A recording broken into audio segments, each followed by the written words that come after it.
Assalamualaikum warahmatullahi wabarakatuh. Perkenalkan, nama saya Zayyina dari S2 Pendidikan Sains. Kali ini saya akan menjelaskan tugas IPA sekolah tentang materi suhu, kalor, dan perpindahan kalor. Kemudian hukum termodinamika. Tetapi di sini saya hanya fokus pada pembahasan suhu, kalor, dan perpindahan kalor. Peta konsep untuk materi ini yaitu suhu dan kalor. Dibedakan menjadi dua, konsep suhu dan konsep kalor.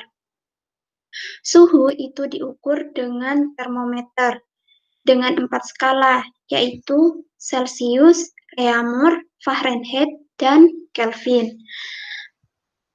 Konsep kalor itu berhubungan dengan perubahan suhu benda dan perubahan wujud benda. Kalor itu memiliki 3 jenis perpindahan kalor, yaitu yang pertama konduksi, yang kedua konveksi, yang ketiga radiasi. Suhu dan kalor ini berhubungan dengan hukum termodinamika 1 dan hukum termodinamika yang kedua. Konsep suhu. Suhu atau temperatur adalah ukuran derajat tingkat panas dan dinginnya suatu benda yang diukur menggunakan termometer. Jadi, suhu itu memiliki suatu nilai. Suhu itu memiliki 4 skala.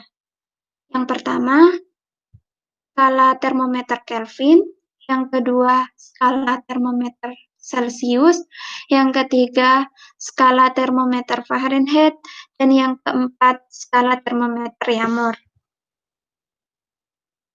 Perbedaan keempatnya akan dijelaskan pada slide selanjutnya, yaitu Celsius itu memiliki titik beku air sebesar 0 derajat Celcius, sedangkan titik didih airnya itu 100 derajat Celcius.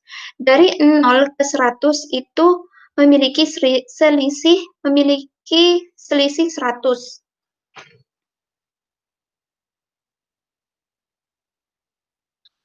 Kemudian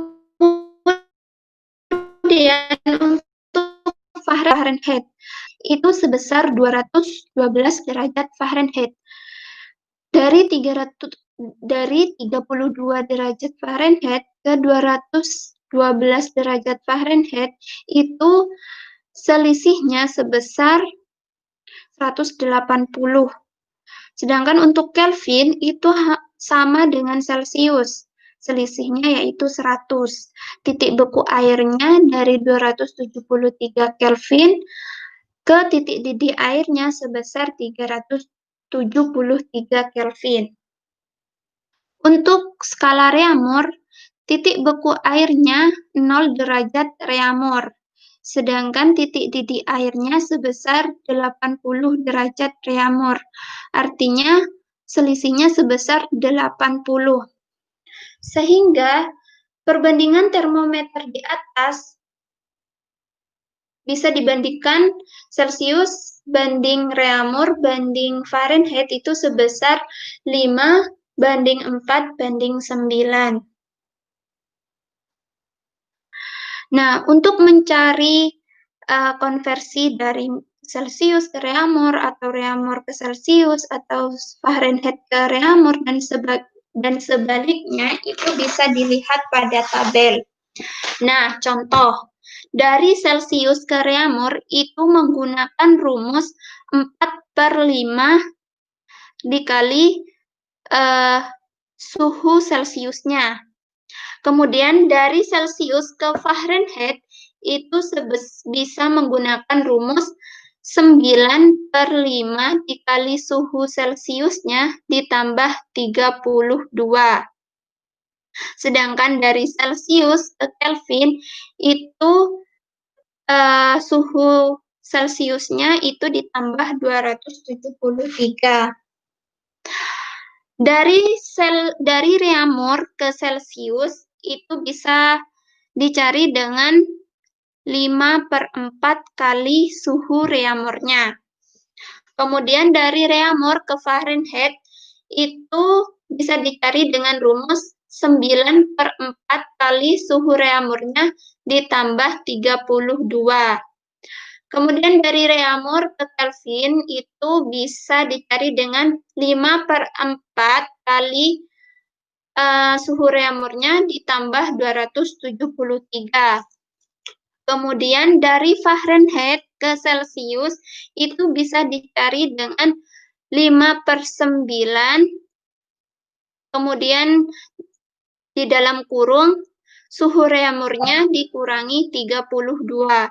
Kemudian dari Fahrenheit ke reamur itu bisa dicari dengan rumus 4/9 dalam kurung suhu Fahrenheit-nya dikurangi 32. Kemudian dari Kelvin ke Celsius itu bisa dicari dengan suhu Kelvinnya dikurangi 273. Dari Kelvin ke reamur itu bisa dicari dengan 4/5 di dalam kurung Kelvin, suhu Kelvinnya dikurangi 273. Selanjutnya, nah, suhu ini juga berkaitan dengan yang namanya pemuaian. Apa itu pemuaian? Pemuaian itu adalah perubahan suatu benda menjadi bertambah panjang, lebar, luas, atau berubah volumenya karena adanya kenaikan suhu. Jadi, apabila ada kenaikan suhu, maka akan terjadi pemuaian. Pernahkah kalian melihat rel kereta api? Kemudian pernahkah kalian bertanya-tanya mengapa rel kereta api itu dibuat berongga? Nah, jawabannya karena apabila rel kereta api itu terkena panas, maka akan terjadi pemuaian. Jadi, telah itu dibuat untuk menjaga-jaga kalau ada pemuaian dari rel tersebut. Nah, pemuaian ini dibedakan menjadi 3. Ada pemuaian zat padat, ada pemuaian zat cair, ada pemuaian zat gas. Pemuaian zat padat ini dibedakan lagi menjadi pemuaian panjang, pemuaian luas, kemudian ada pemuaian volume.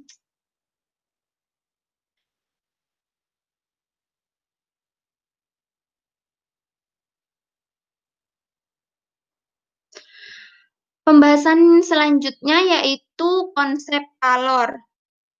Kalor itu adalah suatu bentuk energi yang berpindah dari benda bersuhu tinggi ke benda bersuhu rendah sampai mencapai kesetimbangan termal. Artinya sampai suhu keduanya itu sama jika keduanya itu bersentuhan.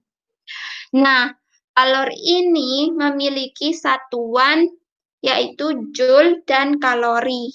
1 joule itu sama dengan 0,24 kalori. 1 kalori itu sama dengan 4,186 joule atau bisa disederhanakan menjadi 4,2 joule. Nah, perhatikan gambar di kanan bawah. Jadi ini merupakan contoh dari adanya kalor. Kalor itu dapat berpindah, teman-teman. Nah, pembahasan selanjutnya kita akan mempelajari jenis-jenis perpindahan kalor. Nah, sebelum itu kita akan membahas hubungan kalor dengan perubahan suhu benda. Kalor untuk menaikkan suhu benda itu bergantung pada jenis bendanya. Jadi, cara kalor untuk menaikkan suhu benda aluminium itu berbeda dengan kalor untuk menaikkan suhu benda pada tembaga. Jadi, itu bergantung pada jenis bendanya. Kemudian, yang kedua, semakin besar kenaikan suhu benda, kalor yang digunakan itu, yang diperlukan itu semakin besar pula.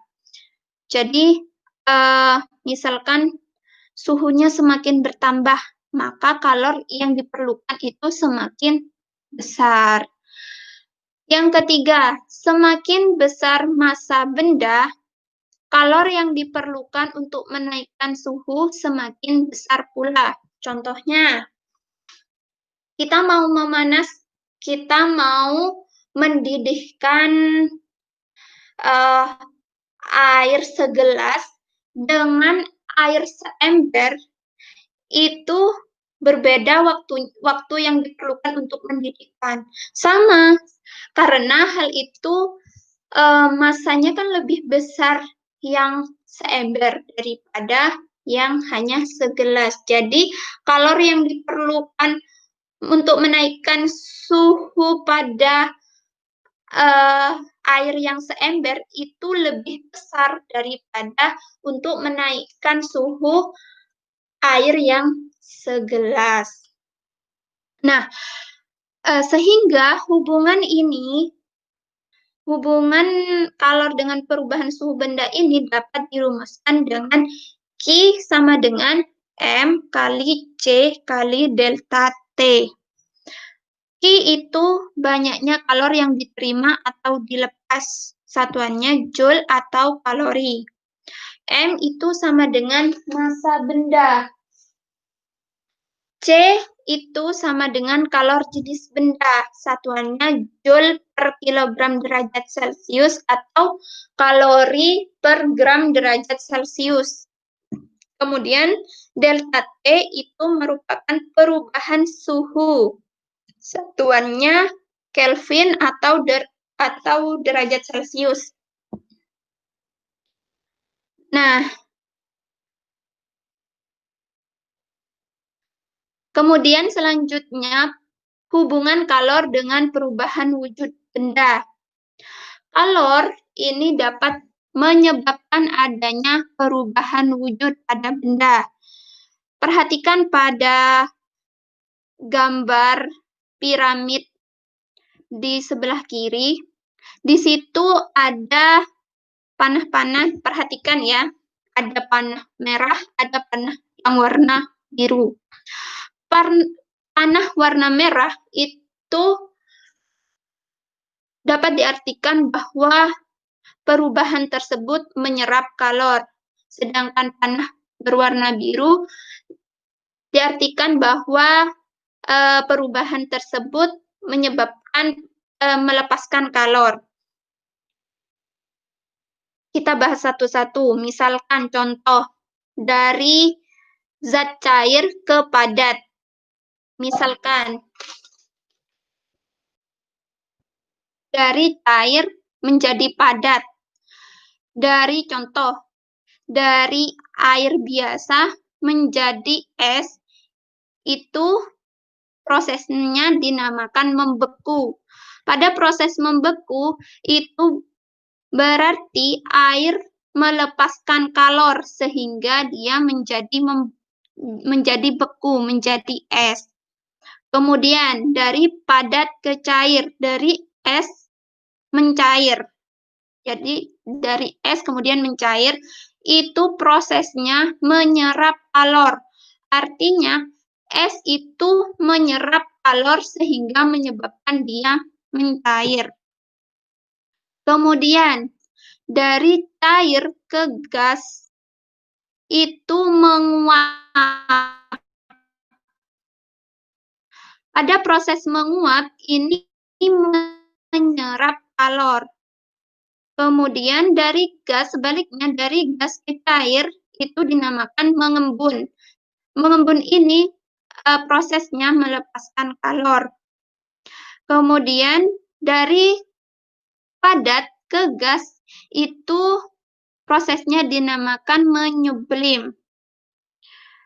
menyublim ini menyerap kalor. Kemudian dari gas ke padat itu prosesnya dinamakan mengkristal. Nah, mengkristal ini melepaskan kalor. Kalor untuk mengubah wujud zat disebut kalor laten. Saat terjadi perubahan wujud, tidak terjadi perubahan suhu. Jadi kalor yang dihasilkan itu digunakan untuk merubah wujudnya, bukan merubah suhunya. Jadi saat ada perubahan wujud, maka tidak ada perubahan suhu. Nah, kalor laten ini dibedakan menjadi dua. Ada kalor penguapan atau pengembunan yang dirumuskan dengan I sama dengan M kali U.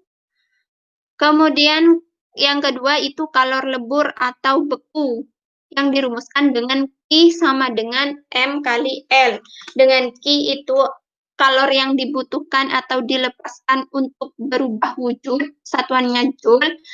Massa itu, M itu massa zat yang berubah wujud, satuannya kilogram, dan L itu sama dengan kalor lebur atau kalor beku, satuannya Joule per kilogram. Sedangkan U itu sama dengan kalor penguapan atau kalor pengembunan, satuannya Joule per kilogram. Asas Black. Asas Black menyatakan bahwa dalam sistem tertutup terisolasi, kalor yang dilepaskan oleh benda bersuhu tinggi sama dengan kalor yang diserap oleh benda bersuhu rendah. Sehingga kalau dirumuskan menjadi Q diterima itu sama dengan Q dilepas. M1 kali C1 kali delta T itu sama dengan M2 kali C2 kali C1 buka kurung TA min T1 sama dengan M2 kali C2 buka kurung T2 min TA. M1 itu sama dengan massa benda yang menerima kalor. Sedangkan M2 itu sama dengan massa benda yang melepaskan kalor. T1 itu sama dengan suhu rendah atau suhu mula-mula M1. T2 itu sama dengan suhu tinggi atau suhu mula-mula M2.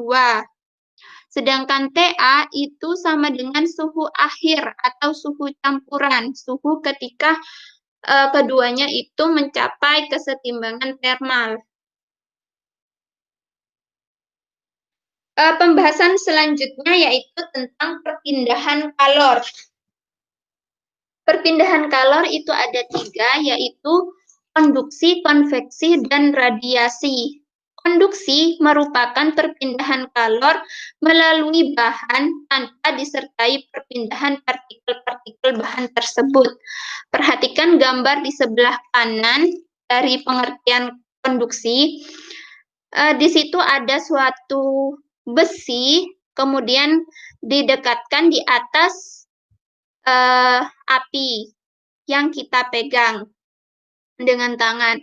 Maka panas dari ujung besi yang terkena api tersebut akan terasa oleh tangan kita panasnya karena adanya perpindahan secara konduksi. Kemudian selanjutnya yaitu perpindahan kalor secara konveksi. Perpindahan kalor secara konveksi adalah perpindahan kalor dari suatu tempat ke tempat lain bersama dengan gerak partikel-partikel bendanya. Misalkan contoh bisa dilihat gambar di atasnya. Ketika kita mendidihkan air, maka air itu akan mengalami arus konveksi, jadi ada perputaran air.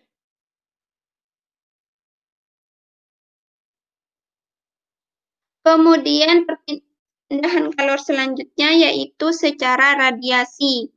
Radiasi adalah perpindahan kalor tanpa melalui medium.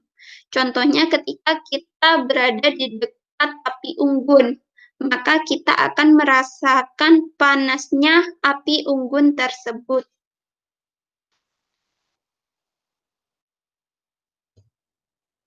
Potensi miskonsepsi pada materi suhu dan kalor ini, yang pertama, siswa tidak dapat membedakan antara konsep suhu dan konsep kalor. Menurut siswa, suhu uap air yang baru muncul dari air mendidih akan lebih tinggi dibandingkan suhu air mendidih, karena uap air muncul setelah air mendidih. Padahal konsep yang benar adalah suhu uap air dan suhu air yang mendidih adalah sama, karena uap air itu terjadi, kalor yang dibutuhkan untuk menjadi uap air itu, kan sebelumnya saya sudah menjelaskan bahwa kalor yang menyebabkan perubahan wujud, ini kan menjadi uap air ya, itu tidak menyebabkan perubahan suhu. Jadi ketika kalor itu menyebabkan perubahan wujud, maka suhunya akan tetap dengan sebelumnya. Seperti itu. Kemudian miskonsepsi selanjutnya, siswa juga menganggap suhu es yang mencair tidak sama dengan 0 derajat Celcius. Es yang mencair telah mendapatkan kalor tambahan sehingga mengakibatkan suhu es menjadi naik. Menurut siswa, tetap terjadi transfer kalor walaupun suhu air dan es sama karena kalor yang dimiliki air lebih banyak. Siswa belum mengetahui syarat transfer kalor. Padahal suhu es yang baru saja mencair itu sama dengan suhu es, yaitu 0 derajat Celcius, menurut Yeo dan Zatnik 2001.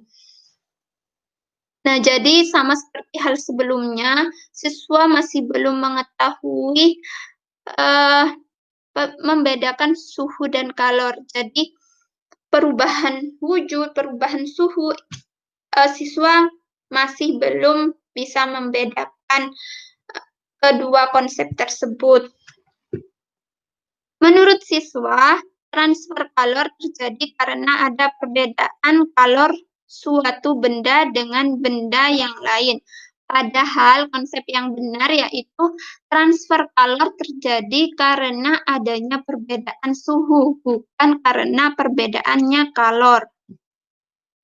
Nah, selain itu, suhu dinyatakan oleh siswa dapat ditransfer dari benda bersuhu tinggi ke rendah atau sebaliknya. Padahal konsep yang benar adalah suhu tidak dapat ditransfer. Yang dapat ditransfer adalah kalor. Kalor dapat ditransfer karena adanya perbedaan suhu. Nah, kemudian bentuk miskonsepsi yang kedua, siswa menganggap koefisien muai suatu bahan tidak berpengaruh terhadap tingkat pemuaian benda.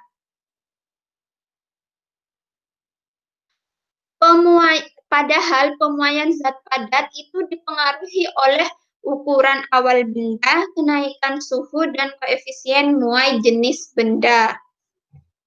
Kemudian bentuk miskonsepsi yang ketiga, siswa berpendapat kulit atau sentuhan dapat menentukan suhu suatu benda.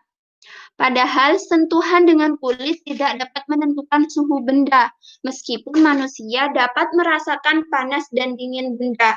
Karena pengukuran dengan tangan manusia, dengan indera manusia itu menghasilkan pengukuran yang bersifat kualitatif.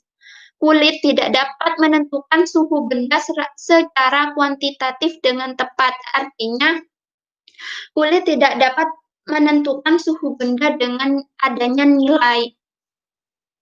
Maka perlu adanya yang namanya alat ukur berupa termometer. Kemudian bentuk miskonsepsi yang keempat, siswa menganggap suhu suatu benda ditentukan oleh jumlah benda itu atau suhu sebanding dengan ukuran benda. Padahal konsep yang benar, suhu benda tidak dipengaruhi oleh banyak atau sedikitnya suatu benda. Suhu benda tidak bergantung pada ukuran, massa benda, dan zat atau bahan tertentu. Jadi, apabila kita memotong es menjadi beberapa potongan, itu suhunya sama setiap potongannya, teman-teman. Kemudian, bentuk miskonsepsi yang kelima. Menurut siswa, konduktivitas kalor merupakan kemampuan suatu benda untuk menghantarkan panas. Siswa menganggap kalor dan panas itu sama. Padahal konsep yang benar adalah kalor itu merupakan suatu transfer energi yang mengalir karena perbedaan suhu. Sedangkan panas itu merupakan bentuk perpindahan energi akibat perubahan suhu. Jadi, berbeda ya teman-teman. Kemudian bentuk miskonsepsi yang keenam, siswa sulit untuk membedakan perpindahan kalor antara konduksi, konveksi, dan radiasi apabila diberikan contoh yang lebih kompleks. Konsep yang benar, konduksi itu adalah perpindahan kalor melalui bahan tanpa disertai perpindahan partikel bahan. Konveksi adalah perpindahan kalor dengan pergerakan molekul dari suatu tempat ke tempat lain, sehingga ada arus konveksinya. Kemudian radiasi adalah transfer energi dari matahari ke bumi melalui ruang hampa atau hampir hampa karena perbedaan suhu matahari yang lebih besar dari bumi. Nah, bagaimana cara meremediasi miskonsepsinya? Yang pertama, siswa tidak dapat membedakan suhu dan kalor pada contoh aplikasi yang kompleks. Maka remediasinya bisa menggunakan analogi. Di sini saya menggunakan bridging analogi. Contoh, bak besar dianalogikan sebagai lingkungan. Toples berlubang dianalogikan sebagai benda. Aliran air dianalogikan sebagai aliran kalor dan ketinggian permukaan air sebagai suhu. Nah, dapat dilihat ya, benda yang memiliki suhu rendah akan menerima kalor ketika ditempatkan pada lingkungan yang bersuhu tinggi. Kalor akan terus mengalir hingga mencapai kesetimbangan termal. Sama halnya dengan toples berlubang berisi air dengan tinggi permukaan yang tinggi, dimasukkan ke dalam bak yang berisi air dengan tinggi permukaan yang lebih rendah. Setelah beberapa waktu air akan keluar dari dalam toples hingga permukaan air pada toples dan bak menjadi sama tinggi. Jadi, artinya mengalami kesetimbangan termal. Yang kedua bisa dengan cara konflik kognitif. Contoh, guru menanyakan kepada siswa, bagaimana suhu es ketika mencair? Apakah berbeda atau sama dengan suhu es sebelum mencair? Bagaimana suhu uap air yang baru muncul dari air mendidih? Apakah berbeda atau sama dengan suhu air ketika mendidih sebelum menghasilkan uap air? Kemudian siswa membuat hipotesis dan melakukan percobaan, sehingga siswa bisa menyimpulkan dari hasil percobaan tersebut. Remediasi yang kedua, pada miskonsepsi, siswa menganggap koefisien muai suatu bahan tidak berpengaruh terhadap tingkat pemuaian benda. Dapat diremediasi dengan analogi, menganalogikan tingkat kasar atau halusnya suatu benda dengan koefisien muai suatu bahan. Karpet dengan dianalogikan dengan tembaga, lantai dengan aluminium, kecepatan kelereng menggelinding dengan besar pemuaian yang terjadi. Pembahasan. Ketika kelereng digelindingkan di lantai lebih cepat dibandingkan dengan digelindingkan di karpet, karena lantai lebih halus atau licin daripada karpet. Begitu pula pemuaian yang terjadi pada aluminium lebih besar tingkat pemuaiannya dibandingkan dengan tembaga. Hal ini karena aluminium memiliki koefisien muai panjang lebih besar dibandingkan dengan tembaga. Remediasi yang selanjutnya itu pada miskonsepsi siswa berpendapat kulit atau sentuhan dapat menentukan suhu suatu benda. Dapat diremediasi dengan TPS, think, pair, and share, berpikir, interaksi pasangan, dan berbagi. Contoh, siswa berpikir melalui percobaan sederhana yang disiapkan guru, kemudian membandingkan dengan teman, kemudian saling berbagi informasi dan pengetahuan akan konsep bahwa suhu diukur menggunakan termometer sebagai alat pengukur suhu dengan satuan yang baku. Remediasi miskonsepsi yang selanjutnya pada miskonsepsi siswa menganggap suhu suatu benda ditentukan oleh jumlah benda itu atau suhu sebanding dengan ukuran benda. Dapat diremediasi dengan konflik kognitif. Guru mengajukan pertanyaan, apa yang terjadi pada balok es yang suhunya min 8 derajat Celcius jika dipotong menjadi dua bagian yang memiliki bentuk dan besar tidak sama? Bagaimana suhu setiap potongan es tersebut? Pilihan yang pertama, suhu kedua bagian sama besar, yakni min 8 derajat Celcius dimanapun balok dipotong.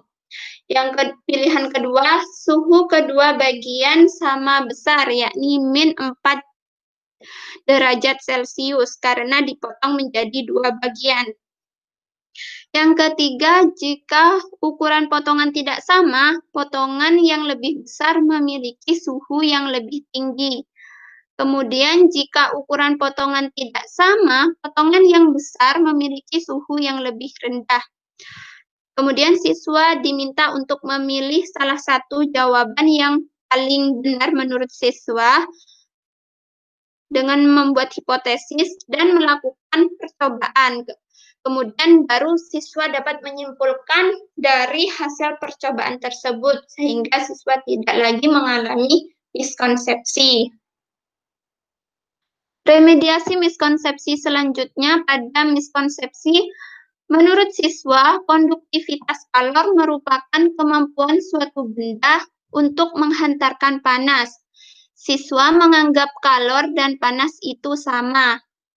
Remediasinya dengan cara analogi. Contoh, menganalogikan kalor dan panas dengan dua buah gelas. Gelas satu berisi susu berwarna putih, gelas dua berisi air manis berwarna merah. Kemudian keduanya dituangkan atau dialirkan ke dalam sebuah teko, sehingga warna keduanya berubah menjadi pink.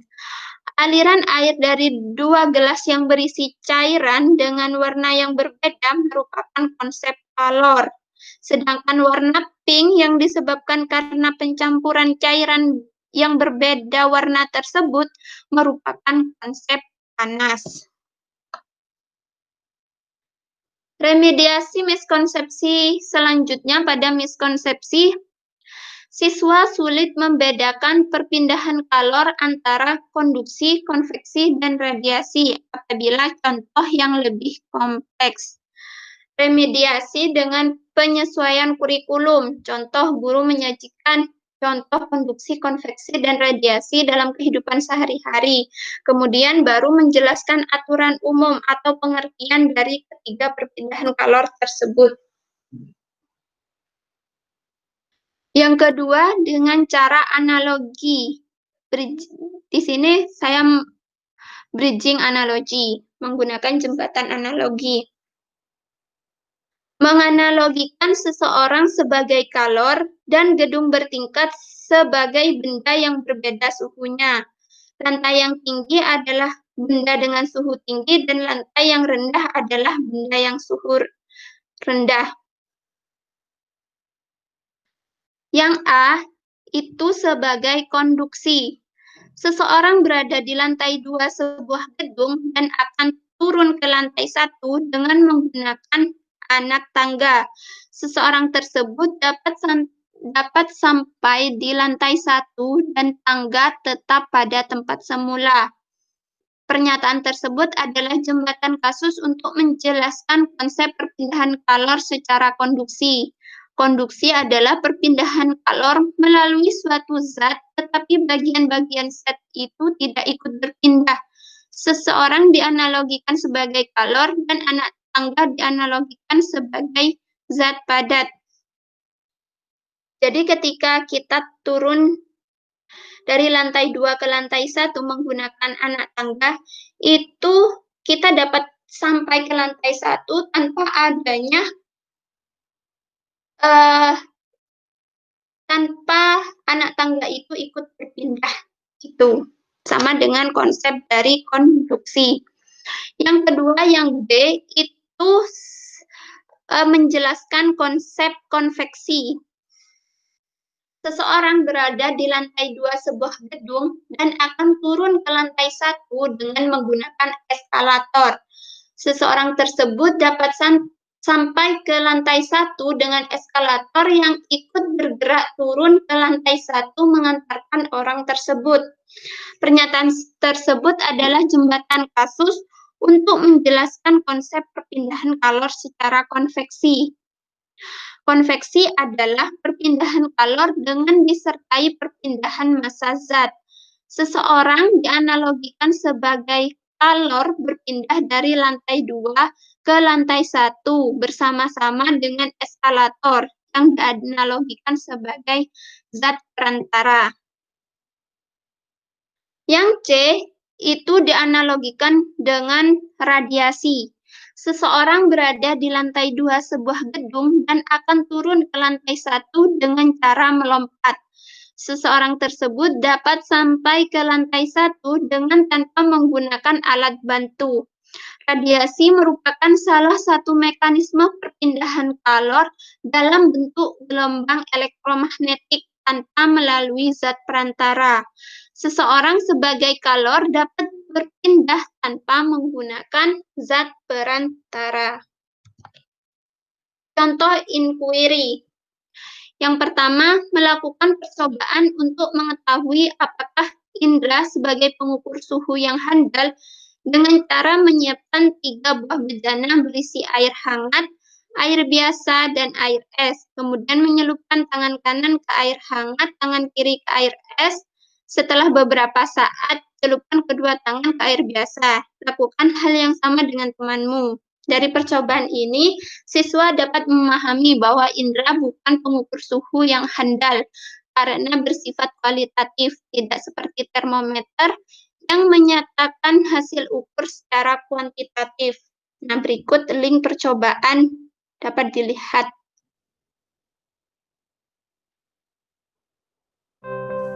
Assalamualaikum teman-teman. Di video kali ini saya akan melakukan percobaan sederhana tentang membuktikan apakah indera kita itu sebagai pengukur suhu yang handal atau tidak.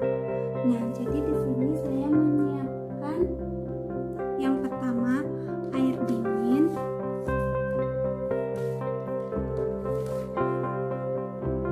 yang kedua air biasa, dan yang terakhir adalah air panas atau air hangat.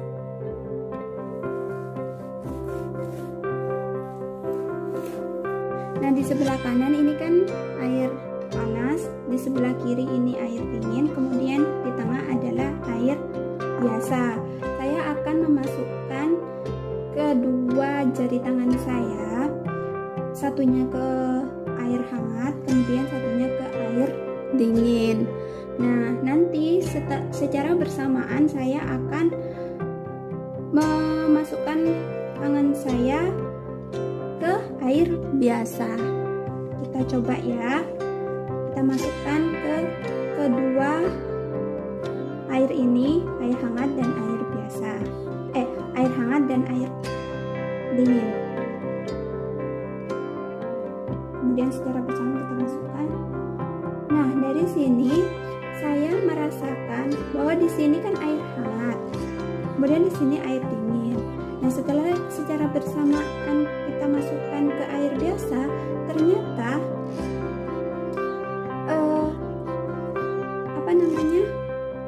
tangan kiri saya itu yang merasa hangat, sedangkan tangan kanan saya yang merasa dingin. Padahal sebelumnya tangan kanan saya yang panas dan tangan kiri saya yang dingin. Berdasarkan percobaan ini dapat disimpulkan bahwa alat indera kita, tangan kita ini bukan pengukur suhu yang handal. Jadi kita perlu menggunakan termometer untuk mendapatkan nilai suhu yang secara kuantitatif, ada nilainya. Kemudian yang kedua, melakukan percobaan untuk mengetahui aliran perpindahan kalor secara konveksi dengan cara menyiapkan es batu berwarna dan gelas berisi air sampai hampir penuh. Secara perlahan, masukkan es batu ke dalam air, kemudian mengamati dan menggambar hasil pengamatan. Dari percobaan tersebut dapat diamati pola aliran proses pencairan es batu yang berwarna tersebut. Hal ini menunjukkan bahwa perpindahan kalor secara konveksi adalah perpindahan kalor dari suatu tempat ke tempat lain bersama dengan gerak partikel-partikel bendanya. Yang ketiga, melakukan percobaan dengan menuangkan air panas yang baru saja mendidih, dituangkan ke dalam teko besar dan gelas kecil secara bersamaan. Menanyakan kepada siswa apakah suhu keduanya sama atau berbeda. Membuktikan bahwa suhu keduanya sama dengan mengukur menggunakan termometer. Hal ini membuktikan konsep suhu benda tidak dipengaruhi oleh banyak atau sedikitnya suatu benda. Yang keempat, melakukan percobaan membandingkan energi panas benda dengan menyiapkan air segelas air 100 ml dan seember air 200 ml bersuhu sama, misal 50 derajat Celcius. Kemudian dipanaskan sampai suhu mencapai 60 derajat Celcius sambil diukur waktu yang dibutuhkan pada masing-masing air. Percobaan ini membuktikan bahwa segelas air dan seember air yang bersuhu sama memiliki energi panas yang berbeda. Untuk menaikkan suhu 200 ml air memerlukan energi panas yang lebih besar daripada 100 ml air. Pada suhu yang sama, zat yang masanya lebih besar mempunyai energi panas yang lebih besar pula. Yang kelima, melakukan percobaan dengan menyiapkan air 100 ml dan minyak kelapa 100 ml bersuhu sama, misal 50 derajat Celcius. Kemudian dipanaskan sampai suhu mencapai 60 derajat Celcius sambil diukur waktu yang dibutuhkan pada masing-masing. Percobaan ini membuktikan bahwa kalor yang diperlukan untuk menaikkan suhu benda hingga suhu tertentu dipengaruhi juga oleh jenis benda. Besaran yang digunakan untuk menunjukkan hal ini adalah kalor jenis. Sekian penjelasan saya kali ini. Kurang lebihnya saya mohon maaf. Untuk pertanyaan, nanti bisa disampaikan saat giliran saya presentasi. Terima kasih.